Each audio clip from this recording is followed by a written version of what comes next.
नमस्कार, मैं हूं जयश्री नागदा और आप देख रहे हैं सीबीसी न्यूज राजस्थान का वागड़ पोस्ट। इसमें है वो सारी खबरें जो आपके लिए जानना जरूरी है। तो आइए एक नजर आज की हेडलाइन पर डाल देते हैं। पंचायती राज के अंतिम चरण के मतदान हुए संपन्न। 8 दिसंबर को वोटों की गिनती। तड़के 3 बजे एक निजी बस अनियंत्रित होकर पलटी, करीब 1 दर्जन यात्री हुए घायल। घर के अंदर फंदे से लटका मिला युवक, परिजनों ने जताई हत्या की आशंका। दिगंबर रोहितपुरी को खिलेश्वर महादेव मंदिर और निरंजनी अखाड़े से बहिष्कृत किया। अमर्यादित आचरण की शिकायत पर अखिल भारतीय अखाड़ा परिषद के अध्यक्ष महेंद्र नरेंद्र गिरी की मौजूदगी में हुआ फैसला। और झगड़े में मां का पक्ष लेने से नाराज पिता ने गोली मारी। 10 दिन बाद थी छोटे भाई की शादी। पारा 30 डिग्री, उत्तरी हवा थमने से दिसंबर में भी है गर्मी। और अब खबरें विस्तार से। डूंगरपुर जिले के बिछवाड़ा थाना क्षेत्र में NH8 पर आमझरा के पास कल सुबह 3 बजे एक निजी बस अनियंत्रित होकर पलट गई। हादसे में करीब 1 दर्जन यात्री घायल हो गए। पुलिस के अनुसार निजी ट्रैवल्स की एक बस सूरत से भिलवाड़ा जा रही थी। इस दौरान बिछवाड़ा थाना क्षेत्र में NH8 पर आमझरा के पास चालक को नींद की झपकी लग गई, जिससे बस अनियंत्रित होकर पलट गई। हादसे में बस सवार 1 दर्जन के करीब यात्री घायल हो गए। सूचना पर पुलिस मौके पर पहुंची और घायलों को बिछवाड़ा अस्पताल लाया गया, जहां पर घायलों का उपचार करवाया गया। इधर इसके बाद अन्य वाहनों से यात्री अपने गंतव्य की ओर रवाना हुए। पंचायत राज के अंतिम चरण का मतदान अब खत्म हो चुका है। करीब 1 महीने की चुनावी प्रक्रिया के बाद आज शाम को नेता चैन की सांस लेंगे। मेवाड़ और वागड़ में चुनाव के अंतिम चरण का मतदान हुआ। इसके साथ ही अब सभी प्रत्याशियों की किस्मत EVM में कैद हो गई है। अब हर किसी को 8 तारीख का इंतजार है, जब राजनीतिक दलों और नेताओं की किस्मत का फैसला होगा। चुनाव प्रचार के दौरान सभी राजनीतिक दलों ने अपनी ताकत झोंक दी और बड़े बड़े नेताओं ने डूंगरपुर, बांसवाड़ा और प्रतापगढ़ में रैलियां और आम सभा भी की। गौरतलब है कि आज शाम 5 बजे तक सागवाड़ा पंचायत समिति में 60.09% ऊपर मतदान हुआ। सीबीसी न्यूज़ अपने चुनावी चरण में आखिर में आ चुका है, क्योंकि 5 तारीख का जो आखिरी चरण होना था वो भी अब अंतिम हो चुका है। अब आप देख सकते हैं कि जो मेरे पीछे पोलिंग बूथ मौजूद है उसमें जो दरवाजे हैं, जो फाटक है वो बंद कर दिए गए हैं। यानी अब ना तो कोई बाहर का मतदाता अंदर प्रवेश कर सकता है और अब जो अंदर मतदान दे चुके हैं उनको अब बाहर जाने का टाइम आ चुका है। यानी कि अब अंतिम क्षण आ चुका है। अब मतदान जो पंचायती राज चुनाव का था वो ख़त्म हो चुका है। इसके बाद अब 8 तारीख को जो परिणाम आएगा उसमें मालूम पड़ेगा कि कौन सी गांव में कौन सा सरकार राज करेगी, चाहे वो BTP, कांग्रेस, कोई भी हो। लेकिन अब इसका परिणाम 8 तारीख को पता पड़ेगा। सीबीसी न्यूज़ शुरुआत से लगाकर अंतिम तक आपके साथ बनी हुई थी और आपको चुनाव से जुड़ी हर छोटी बड़ी डिटेल दी। 8 तारीख को भी सीबीसी न्यूज़ आपके साथ बनी रहेगी और परिणाम से जुड़ी सारी खबरें आप तक लाती रहेगी। सीबीसी के चुनावी सफर में आपका साथ देने के लिए धन्यवाद। मेरे सहयोगी शाहिद खान के साथ मैं सौरभ दुबे, सीबीसी न्यूज़ के लिए। दिगंबर रोहितपुरी को खिलेश्वर महादेव मंदिर और निरंजनी अखाड़े से बहिष्कृत किया गया है। अब यहाँ की किसी संपत्ति और यहाँ के किसी भी कार्य में उनका अधिकार नहीं माना जाएगा। अखिल भारतीय अखाड़ा परिषद श्रीमठ बागंबरी गद्दी प्रयाग के अध्यक्ष महंत नरेंद्र गिरी जी की मौजूदगी में शुक्रवार को खिलेश्वर मंदिर में यह निर्णय लिया गया। इस दौरान अखाड़े के महंत हरि गोविंदपुरी भी मौजूद थे।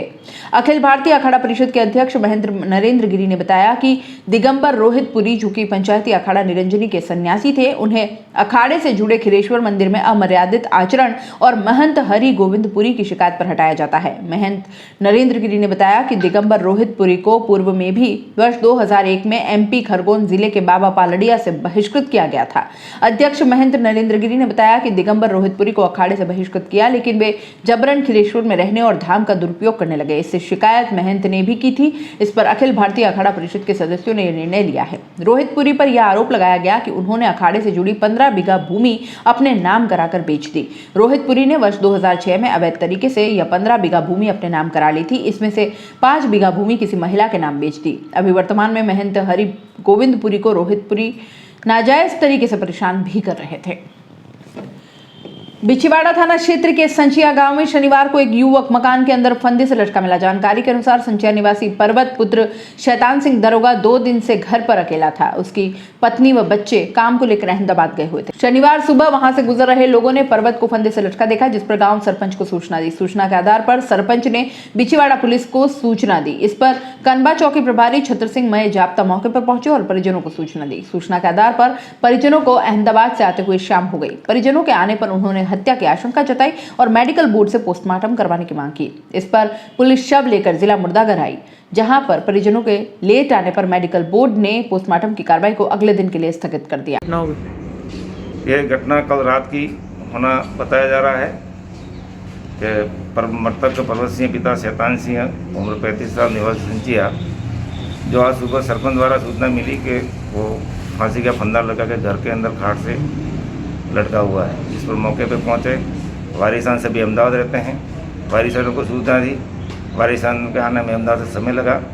वारिसान के आने के बाद में इसकी डेड बॉडी को खोल करके पीआई मथुर ला के मोर्चरी में रखवाई है।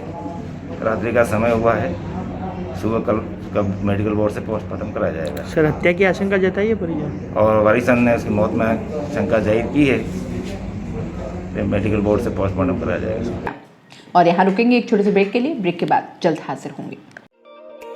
गुलाबी सर्दी अब देने लगी है दस्तक, और सर्दी है तो गर्म कपड़े याद आएंगे ही।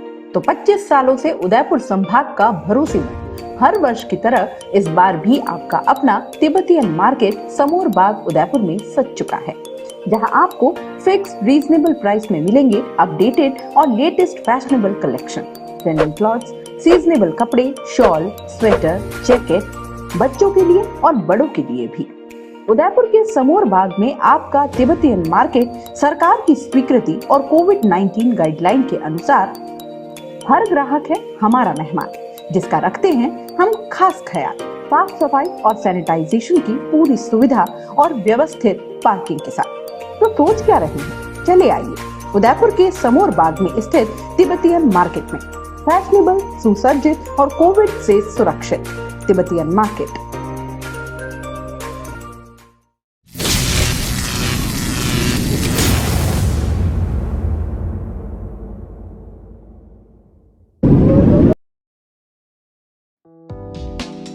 बीमारी और तकलीफ में अगर अहमदाबाद का रुख कर रहे हैं तो रुक जाइए, क्योंकि आपके आसपुर में ही है आपके मर्ज का इलाज। Siddhi Vinayak multi speciality hospital. Siddhi Vinayak multi speciality hospital आपके आसपुर में ही देता है हर वो सुविधा जिसके लिए आप दौड़े जाते हैं गुजरात। यहाँ आपके लिए हर मेडिकल सुविधा है, फिजिशियन एवं सर्जन की सारी खूबियां, ऑर्थोपेडिक एवं ट्रॉमा विभाग 24 घंटे उपलब्ध हैं। यहाँ प्रसूति एवं स्त्री रोग विभाग में स्त्री रोग विशेषज्ञ रखते हैं हर प्रसूता का बेहद खास ख्याल। हर विभाग में है अनुभवी जिम्मेदार डॉक्टर, जिनकी निगरानी में रहते हैं आप हर समय, यानी कि 24 घंटे। अरे रुकिए, इतना ही नहीं, अब दंत रोग विभाग का भी हो चुका है शुभारंभ। यहाँ अत्याधुनिक सुविधाओं से लैस डेंटिस्ट रखते हैं आपके दांतों का ख्याल। तो अब गुजरात के अहमदाबाद नहीं, वागड़ के आसपुर में है आपकी बीमारी का इलाज पूरे विश्वास के साथ। तो चले आइए Siddhi Vinayak multi speciality hospital एवं सोनोग्राफी सेंटर आसपुर। हमारा पता रोडवेज बस स्टैंड के पीछे गायत्री मंदिर कैलाश होटल के सामने आसपुर। संपर्क करें MD योगेश जोशी एवं Nikunj Prem Shankar Joshi. Call at 9783826689 8003850065। Break के बाद आपका स्वागत है। कुशलगढ़ तहसील के पाटन में गुरुवार रात एक पिता ने अपने बेटी की गोली मारकर हत्या कर दी। बेटे का कसूर सिर्फ इतना था कि उसने माँ बाप के झगड़े में मां का पक्ष लिया था। इससे नाराज पिता ने बेटे को गोली मार दी, जिसके बाद उसे अस्पताल ले जाया गया, जहां उसकी मौत हो गई।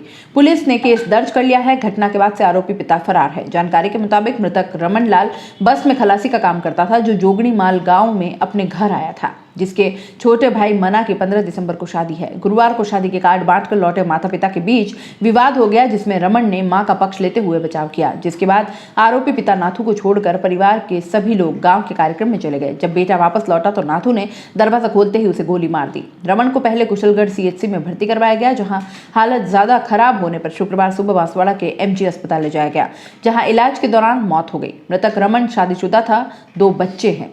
घटना की सूचना मिलने के बाद पाटन पुलिस जोगणीमाल गांव में घटनास्थल पर पहुंची, जहां पर पूरे मामले में जांच शुरू कर दी गई है। 10 दिन पहले जहां अधिकतम तापमान 20 डिग्री था, वहीं शुक्रवार को 30 डिग्री मापा गया, यानी कि 10 दिन में 10 डिग्री तापमान में वृद्धि हुई है। मौसम विभाग की माने तो आगामी दिनों में तापमान 32 से 33 डिग्री तक पहुंच जाएगा। तापमान उत्तरांचल में बर्फबारी का थमना और उत्तरी हवाओं की रफ्तार धीमी पड़ने से बढ़ गया है। अनुमान है कि 20 दिसंबर तक सर्दी फिर से जोर पकड़ने लगेगी। हालांकि रात को पारा करीब 15 डिग्री बना हुआ है। मौसम विज्ञान विभाग जयपुर के अनुसार आगामी 5 दिनों में अधिकतम तापमान 32 से 33 एवं न्यूनतम 13 से 16 डिग्री रहने के के साथ ही वायु में आर्द्रता की मात्रा अधिकतम 70 से 80% तक तथा न्यूनतम आर्द्रता 21 से 27% रहने की संभावना है। हवा की गति 5 से 7 किलोमीटर प्रति घंटा के वेग से उत्तर पूर्वी दिशा से चलने तथा 8-9 दिसंबर को आसमान में हल्के बादल छाने की संभावना है। वागड़ पोस्ट में फिलहाल इतना ही। दीजिए इजाजत, नमस्कार। सीबीसी न्यूज राजस्थान की यह खबर आपको कैसी लगी, नीचे कमेंट करके जरूर बताएं।